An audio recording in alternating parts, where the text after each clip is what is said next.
एक व्यक्ति है जिस इस समय जेल में बंद है, जिसे कहते हैं संत रामपाल। नाम सुना होगा आपने, आए दिन देखते होंगे। उसने अपने भक्तों का ऐसा ब्रेन वॉश कर रखा है, ऐसे उनकी मति को भ्रमित कर रखा है कि लोग कुछ मानने को ही तैयार नहीं।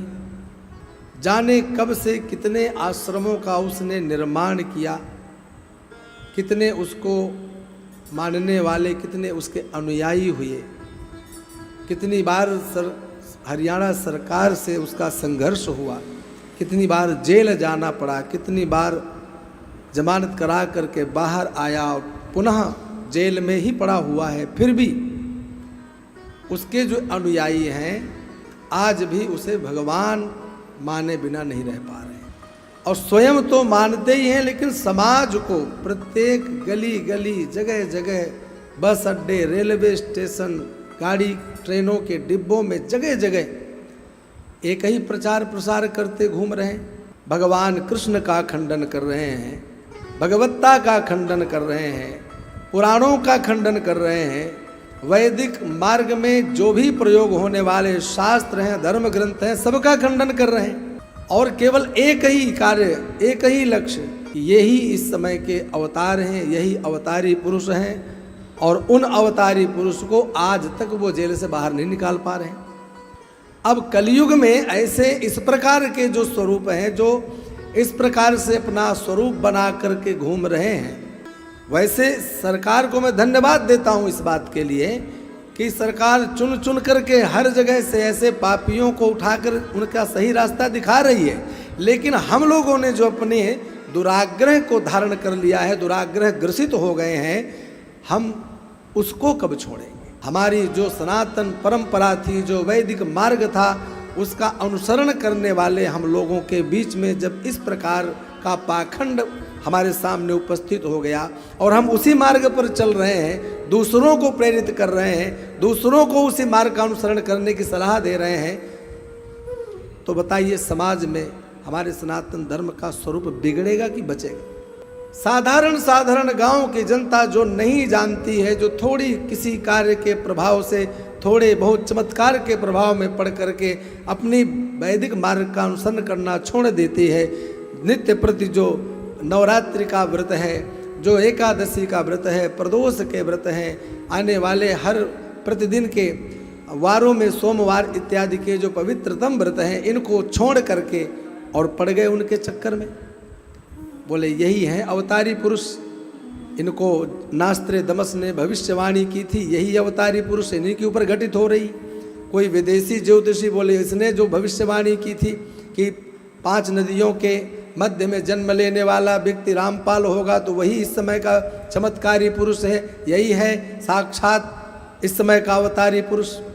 इस प्रकार का जो बढ़ता हुआ पाखंड है, इसको रोकने के लिए कौन आएगा? इसको रोकने के लिए आप सब ही हैं। आप अपने स्वविवेक के माध्यम से विचार कीजिए कि हमारे उन शास्त्रों में, हमारे उन पुराणों में जिन भगवान मर्यादा पुरुषोत्तम श्री राम का चरित्र है, उन्हीं भगवान कृष्ण का पावन चरित्र है। भगवान के इतने अवतार हुए, इन समस्त प्रयोजनों को सिद्ध करने के लिए भगवान ने समय समय पर अवतार लिया और दुराचार, अनाचार, अत्याचार को उन्होंने समाप्त किया। वर्तमान की जो दशा है, उस दशा में यह स्थिति सामान्यतया दिखाई दे रही है। पर जब हम जान लेंगे तो हम बगल वाले को समझाएंगे, बगल वाला समझेगा तो पड़ोसी समझेगा, पड़ोसी समझेगा तो समाज सुधरेगा। हम एक दूसरे को समझा करके इस समय अपनी दिशा को संशोधित कर सकते हैं। वरना मति को भ्रमित करने वाले इस समय जाने पाखंड का रूप धारण करके कितने चेहरे कीड़े मकोड़े की तरह उत्पन्न हैं, आप लोगों को मैं कह नहीं सकता हूँ। अपने अपने नाम से अपनी अपनी महिमा को भर करके और जाने कौन कौन सी पुस्तकें छपा दी हैं और जगह जगह उनको बांटते फिर रहे, निःशुल्क बांटते फिर रहे, सोशल मीडिया में प्रचार प्रसार चल रहा है। जबरदस्ती आपको उनका शिष्य बनाया जा रहा है, उनका अनुयायी बनाया जा रहा है। इन चीज़ों को कौन रोकेगा? अभी आज ही मैंने एक खबर पढ़ा, पता नहीं महाराष्ट्र में है कि बिहार में, कुछ याद नहीं आ रहा। अब किसी ने कहा कि हनुमान जी महाराज कौन है? हनुमान जी महाराज के बारे में जाने क्या क्या लोगों को कहते घूम रहे हैं।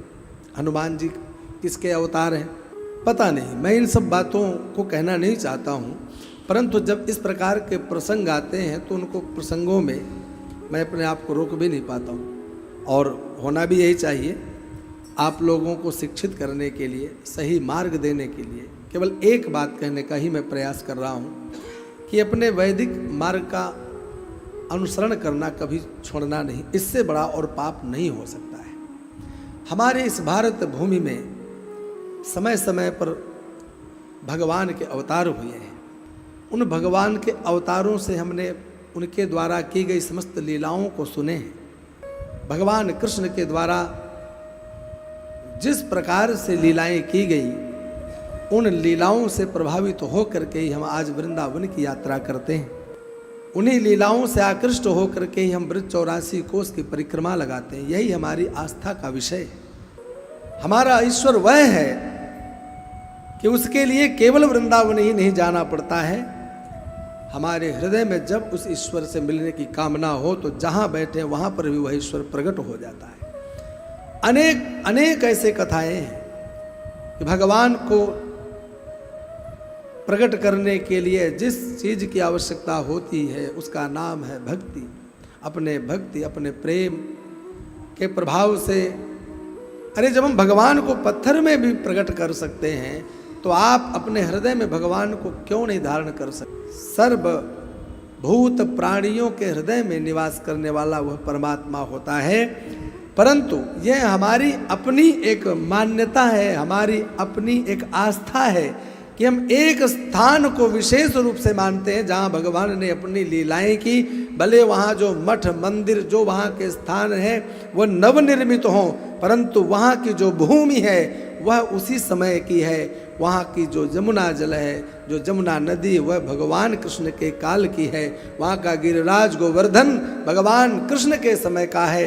ये सब सत्य है। इन चीज़ों को मान करके, इन्हें सत्य मान करके ही हम यात्रा करते हैं, भगवान का दर्शन करते हैं, उनके चरित्रों को सुनते हैं।